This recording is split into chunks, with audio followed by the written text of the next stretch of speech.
TPCC working president Anjan Kumar Yadav సంచలన వ్యాఖ్యలు చేశారు. కులగణన, తెలంగాణ సహా పలు అంశాలపై హాట్ కామెంట్స్ చేశారు.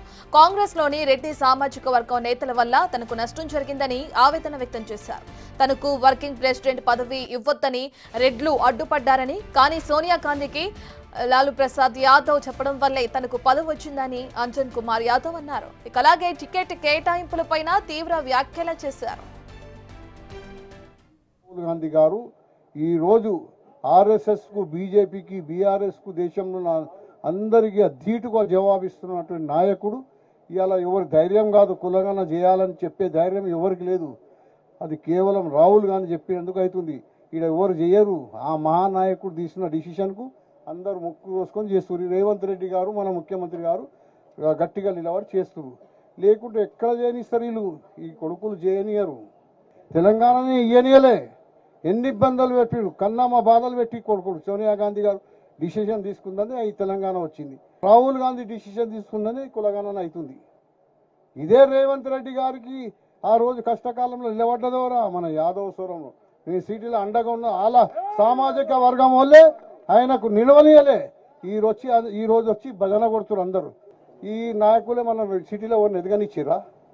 ఒకరికి పీ జనార్దన్ అంటారు, ఒకరు వీళ్ళు అంటారు. అందరూ మనకు నాయకులు వీళ్ళే పండుగ అడ్డం అలా సేవ చేసుకుంటే మనం ఉన్న ఇన్ని రోజులు. తెలంగాణలో 2 నగరాల్లో 29 అసెంబ్లీలలో ఏ ఒక్క ఎమ్మెల్యే గెలవలే.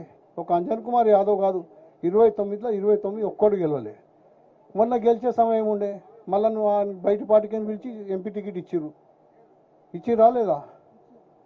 ఎంఐఎంతో పొత్తున్నప్పుడేమో మనకి ఇయ్యరు, ఓడిపోయేటప్పుడు నేనే మరలాడతావు 2 సార్లు. అయినా 2 లక్షల ఓట్లు వస్తుండే. 100 కోట్లు మన యాదవులు మనకే పెట్టి గుంజేస్తారు కాళ్ళు. అదే ఒక ఎదగక యాదవుల గుర్తింపు తీసుకొని వచ్చినాం మనం. చేవెళ్ళ వాళ్ళే, మహబూబ్ వాళ్ళే, నల్గొండ వాళ్ళే, ఇంకొండ సికింద్రాబాద్ని గుంజుకుర్రి ఓర్వలేక. మొన్న ఇస్తే మేము 1,02 ఓట్లతో గెలుస్తుంటే ఎంఐఎం సపోర్ట్ ఉండే కదా. కిషన్ రెడ్డి గెలిచే ఆ కేంద్ర మంత్రి అయ్యి వాళ్ళంతా దున్నుకునే. ముఖ్యమంత్రిని కాపాడింది మేమే. వాళ్ళ సామాజికంలో కన్నమ్మ బాధలు పెట్టిరు. ఒకటి జగ్గారెడ్డి ఒక దిక్కు, ఉత్తమ్ కుమార్ ఒక దిక్కు చెప్పి కుల్ల చెప్తున్నా. నేను స్టేట్ ఫార్వర్డ్ నాకు వర్కింగ్ పొజిషన్ ఎవరు చేయలే. లాలూ ప్రసాద్ యాదవ్ చెప్పిండు, సోనియా గాంధీకి చెప్పిండు 2 సార్లు చెప్పిండు సోనియా గాంధీకి. ఎవరు చేసింది అది చేస్తారు చెప్తే. ఆడ కూడా పక్షపాతం. ఇవాళ నేను అందరిలో సీనియర్ నేనే అంటే అయ్యిండు అదృష్టం ఉండి మహేష్ కుమార్ గారు. కానీ నేను 2 సార్లు పార్లమెంట్ సభ్యుడు. సికింద్రాబాద్కి ఎవరు గెలిచినా కేంద్ర మంత్రి అయ్యారు ఫస్ట్ టైంకే. కిషన్ రెడ్డి అయ్యారు, టి అంజయ్య అయ్యారు, ఎంఏ మాషీం అయ్యాడు, శివశంకర్ అయ్యాడు, కిషన్ రెడ్డి, బండారు దత్తాత్రేయ అయ్యాడు. అంజన్ కుమార్ యాదవ్ ఒకరు యాదవ్ అయినందుకు కానీ ఎవరు అడ్డుపడ్డారు? ఇదే సామాజిక 2 సార్లు. ఒకసారి ఇండియన్ ఎక్స్ప్రెస్, హిందూ, కానికల్ అన్ని పంటలు వచ్చినాయి. సౌత్ ఇండియాలో ఒక యాదవ్ లేకుండే. మనకి ఇస్తానని వస్తే మేము వస్తాం, పెట్రోల్ పోసుకొని వస్తామని కొడుకులు రానియలే. చరిత్రలతో ఉండిపోతుండే కదా. కొడుకులు చేసిన ఎవరు? వీళ్ళే. కేంద్ర మంత్రి అయ్యేటోని రాజశేఖర్ రెడ్డి ఉంటే అప్పుడే అయిపోతుండే. మీరు ఎమ్మెల్యే ఓడిపోతారు, ఎంపీ కాంటాక్ట్ చేస్తారు. మీరు ఇంకోటి జీవన్ రెడ్డి ఎమ్మెల్యే ఓడిపోయిన ఎంపీ ఇచ్చిరా లేదా? మేము సికింద్రాబాద్ అడితేనే ఒక పాలసీ డిసిషన్ తీసుకురు, ఓడిపోయిన వాళ్ళకి ఇవ్వద్దు అని. మళ్ళీ జీవన్ రెడ్డికి ఎట్టిచ్చిరా? బయటి పార్టీకి తీసుకొచ్చి వాడిని నాగేందర్కి ఇచ్చిరా. అని ఇంటికి పోయి తీసుకొచ్చి ఇచ్చారు. మీ మహబూబ్ నగర్లో ఇంటికి పోయి తెచ్చి ఇచ్చారు.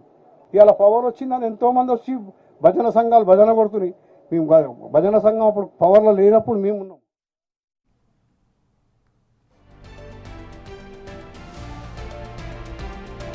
TPCC working president Anjan Kumar Yadav చేసిన సంచలన వ్యాఖ్యలకు సంబంధించిన పూర్తి డీటెయిల్స్ అందించడానికి మా ప్రతినిధి హేమ అందుబాటులో ఉన్నారు. రైట్ హేమ, మనం చూస్తే కాంగ్రెస్ లో భజన సంఘాలు కనిపిస్తున్నాయి అని చెప్పి కూడా నేను కామెంట్లు చేయడం మనం చూస్తున్నాం. ఎందుకు ఈ కామెంట్లు చేశారనుకోవచ్చు? అంటే ఏ కారణం చేత ఈ కామెంట్లు చేయడం జరిగింది అనుకోవచ్చు హేమ? దేశానికే రోల్ మోడల్గా మేము కులగణన చేశాము. తెలంగాణ రాష్ట్రం చేసినటువంటి కులగణన దేశం మొత్తం కూడా అనుసరించాలి అంటూ ఒకవైపు కాంగ్రెస్ నాయకులు గొప్పగా చెప్పుకుంటుంటే, మరొక వైపు పార్టీలో ఉన్నటువంటి నేతలే కులగణనను బేస్ చేసుకొని సంచలనమైనటువంటి కామెంట్ చేస్తున్నారు. యాక్చువల్లీ కులగణన అయిన తర్వాత బీసీ ప్రజలు ఎక్కువ ఉన్నారు అండ్ బీసీలకు సంబంధించి సంఖ్య ఎక్కువగా ఉంది అని కులగణనలో తేలింది. దాని తర్వాత ఒక్కసారిగా బీసీ నాయకుల్లో అయితే జోష్ పెరిగిందనే చెప్పుకోవచ్చు. దానికి కారణం రీసెంట్గా జరుగుతున్నటువంటి ఇన్సిడెంట్స్. అయితే ఇదంతా కూడా ప్రస్తుతం ఒక విధంగా సంచలనంగా మారుతుంది. ప్రతిపక్షాలకు ఆయుధాలుగా కూడా మారుతున్నాయి. ఫర్ ఎగ్జాంపుల్ చూసుకుంటే మొన్న తీన్మార్ మల్లన్న వ్యాఖ్యలు కానివ్వండి, లేదంటే టీపీసీసీ చీఫ్ మహేష్ కుమార్ గౌడ్ వ్యాఖ్యలు కానివ్వండి, ఈరోజు అంజన్ కుమార్ యాదవ్ కామెంట్స్ కూడా ఒక్కసారిగా తీవ్ర దుమారం రేపుతున్నాయి. ప్రధానంగా ఈరోజు ఉదయం అంజన్ కుమార్ యాదవ్ మొత్తం యాదవుల అందరితో కలిపి, ప్రధానంగా యాదవులు లీడర్స్ అంతా కలిపి కృతజ్ఞత సభని ఏర్పాటు చేశారు. కృతజ్ఞత సభలో కులగణన అనేది కరెక్ట్గా జరిగింది అండ్ బీసీలు అందరూ కూడా ఇందులో పాల్గొన్నారు. ముఖ్యంగా యాదవులకు సంబంధించి ఇది ఒక మంచి పరిణామం అంటూ కూడా ఒక కృతజ్ఞత సభని ఏర్పాటు చేశారు. సభలో మొదటగా అటు ఖర్గే, సోనియా గాంధీ, రేవంత్ రెడ్డికి, రాహుల్ గాంధీకి ధన్యవాదాలు చెప్తూ పాలాభిషేకం చేశారు. అనంతరం ఒక్కసారిగా అంజన్ కుమార్ యాదవ్ మాట్లాడుతూ తీవ్ర దుమారం రేపేటటువంటి వ్యాఖ్యలు చేశారు. ప్రధానంగా ఒక సామాజిక వర్గాన్ని ఎత్తిపొడుస్తూ ఒక సామాజిక వర్గానికి సంబంధించి పెద్ద ఎత్తున కామెంట్ చేశారు. అయితే ప్రధానంగా ఈ కామెంట్స్ ఒక్కసారి మనం చూసుకుంటే రాహుల్ గాంధీ చెప్పడం వల్లనే కులగణన చేశారు, కానీ అదర్వైజ్ ఈ కులగణన అనేది జరిగేది కాదు, ఇక్కడ ఉన్నటువంటి నేతలు చేసేవాళ్ళు కాదు. ప్రధానంగా తెలంగాణ అడ్డుకున్నదే ఒక సామాజిక వర్గానికి, అంటే ప్రధానంగా రెడ్డిస్ని ఉద్దేశించి ఆ కామెంట్స్ కూడా చేశారు. తెలంగాణని అడ్డుకున్నది ఈ సామాజిక వర్గానికి సంబంధించినటువంటి వాళ్ళు. అదేవిధంగా రాజ్యసభలో యాదవులకు ప్లేస్ ఉంది, యాదవులది ఆ సీటు కాబట్టి తన కొడుకు అనిల్కి సీట్ ఇచ్చారు, లేకపోతే యాదవులకు అక్కడ కూడా ప్రాధాన్యత ఉండకపోయేది. ఓడిపోయే సమయంలో నాకు ఎంపీ సీట్ ఇచ్చారు, నేను గెలిచినటువంటి సమయంలో నాకు ఎంపీ సీట్ ఇవ్వలేదు, నాతో పాటు చాలా మంది కూడా ఓడిపోయారు, అయినప్పటికీ కూడా యాదవుల పైన చిన్న చూపు చూస్తూ ఉన్నారు అంటూ కూడా తీవ్ర సంచలనమైనటువంటి కామెంట్ చేశారు. ఇక ఇంట్లో కూర్చున్నటువంటి ఒక వ్యక్తిని తీసుకొచ్చి ఎంపీ సీట్ ఇచ్చారు, అందుకే అక్కడ ఆ సీట్ని కూడా కోల్పోయారు. ఇలా అంటే పార్టీలో ఎన్నో ఏళ్ల నుంచి పనిచేస్తున్నటువంటి వాళ్ళకు కాకుండా కొత్తగా పార్టీలో జాయిన్ అయినటువంటి వాళ్ళకు, అదేవిధంగా ఇంట్లో కూర్చున్నటువంటి వ్యక్తికి ఇవ్వడమే ఆ సీట్ కోల్పోయిందంటూ కూడా చెప్పడం జరిగింది. ఇక ముఖ్యంగా వర్కింగ్ ప్రెసిడెంట్, నాకు వర్కింగ్ ప్రెసిడెంట్ రాకుండా కూడా ఈ భజన బ్యాచే అడ్డుకున్నారు అంటూ కూడా సంచలనమైనటువంటి కామెంట్ చేశారు. అంటే భజన బ్యాచ్ అంటూ కూడా ఒక వర్గానికి సంబంధించినటువంటి నేతలను అందరినీ కూడా కలిపి అనడం ప్రస్తుతం దుమారం రేపుతున్నాయి. ఇక అదేవిధంగా అంజన్ కుమార్ యాదవ్ తనకు గతంలో వర్కింగ్ ప్రెసిడెంట్ రాకుండా ఉత్తమ్ కుమార్ రెడ్డి, అదేవిధంగా జగ్గారెడ్డి అడ్డుకున్నారు, వాళ్ళిద్దరు అడ్డుకోవడం వల్లనే తనకి వర్కింగ్ ప్రెసిడెంట్ రాలేదు అంటూ కూడా కామెంట్ చేశారు. నన్ను కేంద్ర మంత్రి కాకుండా అడ్డుకున్నది కూడా వీళ్ళే అంటూ కూడా ప్రధానంగా ఉత్తమ్ కుమార్ రెడ్డిని, జగ్గారెడ్డిని బేస్ చేసుకుంటూ వాళ్ళిద్దరిని సెంటర్ చేసుకుంటూ కూడా కామెంట్ చేశారు. ఎమ్మెల్యేగా ఓడిపోయి ఎంపీగా పోటీ చేస్తారు వీళ్ళంతా. అంటే మొదటిగా ఎమ్మెల్యేగా సీట్ ఇచ్చినప్పటికీ కూడా అందులో ఓడిపోయి మళ్ళీ ఎంపీగా కూడా పోటీ చేశారు. ఫర్ ఎగ్జాంపుల్ జీవన్ రెడ్డి ఓడిపోయినా కూడా మళ్ళీ ఎందుకు టికెట్ ఇచ్చారు అంటూ కూడా ప్రశ్నించారు. ఇక దానం నాగేందర్ పక్క పార్టీ నుంచి వచ్చారు, పక్క పార్టీ నుంచి వచ్చినటువంటి వ్యక్తికి ఎంపీ సీట్ ఏ విధంగా ఇస్తారు అంటూ కూడా ప్రశ్నించారు. గెలిచే టైంలో నాకు సీట్ ఇవ్వకుండా ఓడిపోయినటువంటి అంటే ఎంఐఎంతో పొత్తున్నటువంటి సమయంలో నాకు సీట్ ఇవ్వకుండా ఓడిపోతామని తెలిసి కూడా నాకు సీట్ ఇచ్చారు అంటూ కూడా తీవ్ర కామెంట్ చేశారు. ఇక కాంగ్రెస్ అధికారంలోకి వచ్చిన తర్వాత ఇప్పుడు కొన్ని భజన బ్యాచ్లు ఎక్కువైపోయాయి అంటూ కూడా ఒక సామాజిక వర్గానికి సంబంధించి దృష్టిలో పెట్టుకొని మాట్లాడారు. మొత్తానికైతే మా యాదవులకి ఇన్ని రోజులు ఒక లెక్క, ఇప్పటి నుంచి మా యాదవులకి, మా బీసీలకు ఏదైతే ప్రాధాన్యత ఇవ్వకపోతే మాత్రం ఖచ్చితంగా ఇక ఊరుకునేది లేదు అంటూ కూడా సంచలనమైనటువంటి కామెంట్ చేశారు. అయితే ఒకవైపు కులగణన తర్వాత బీసీలో జోష్ పెరిగినప్పటికీ కూడా ప్రస్తుతం ఈ కామెంట్స్ అన్ని కూడా సంచలనంగా మారుతున్నాయి, ప్రతిపక్షాలకు ఆయుధాలుగా మారుతున్నాయి. రీసెంట్ డేస్లో చూసాం తీన్మార్ మల్లన్న కూడా ఇదే విధంగా తనని తాను ఇమేజ్ పెంచుకోవడం కోసం బీసీలో పేరు చెప్పుకుంటూ తనకు ఇష్టం వచ్చిన విధంగా కామెంట్ చేశారు. ప్రధానంగా అందులో రెడ్డి సామాజిక వర్గానికి సంబంధించి టార్గెట్ చేస్తూ కూడా మాట్లాడడం జరిగింది. సేమ్ అదే స్టైల్లో ఇప్పుడు అంజన్ కుమార్ యాదవ్ కూడా మాట్లాడడం మాత్రం ప్రస్తుతం తీవ్ర దుమారం రేపుతున్నాయి. ఇక మొన్నటికి మొన్న టీపీసీసీ చీఫ్ మహేష్ కుమార్ గౌడ్ మాట్లాడుతూ కూడా నెక్స్ట్ ఎన్నికలు మొత్తం కూడా బీసీ చుట్టే తిరుగుతాయంటూ చెప్పడం కూడా ప్రస్తుతం చాలా దుమారం రేపుతున్నాయని చెప్పుకోవచ్చు. Right, thank you Hema.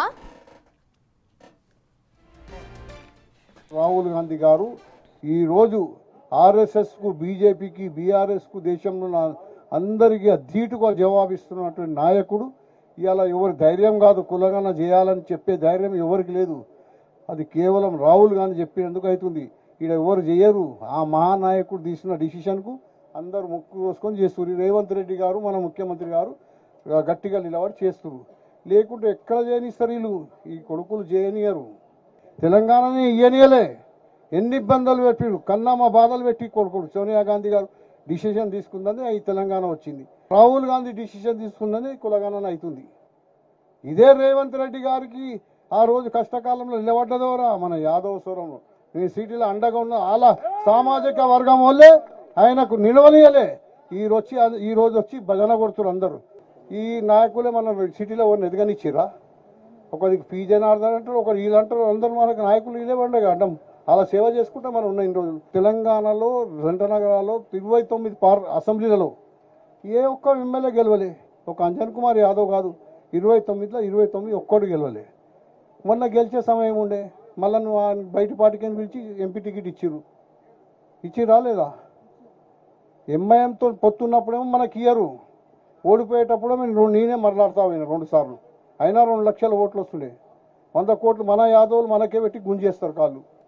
అరే ఒక ఎదగక యాదవుల గుర్తింపు తీసుకొని వచ్చినాం మనం. చేవల్ల వాళ్ళే, మహబూబ్ వాళ్ళనే, నల్గొండ వాళ్ళే, ఇంకొండ సికింద్రాబాద్ని గుంజుకుర్రి ఓర్వలేక. మొన్న ఇస్తే మేము 1,02 ఓట్లతో గెలుస్తుంటే ఎంఐఎం సపోర్ట్ ఉండే కదా. కిషన్ రెడ్డి గెలిచే ఆ కేంద్ర మంత్రి అయ్యి వాళ్ళంతా దున్నుకునే. ముఖ్యమంత్రిని కాపాడింది మేమే. వాళ్ళ సామాజికంలో కన్నా మా బాధలు పెట్టిరు. ఒకటి జగ్గారెడ్డి ఒక దిక్కు, ఉత్తమ్ కుమార్ ఒక దిక్కు చెప్పి కుల్ల చెప్తున్నా నేను. స్టేట్ ఫార్వర్డ్ నాకు వర్కింగ్ ప్రెసిడెంట్ ఎవరు చేయలే.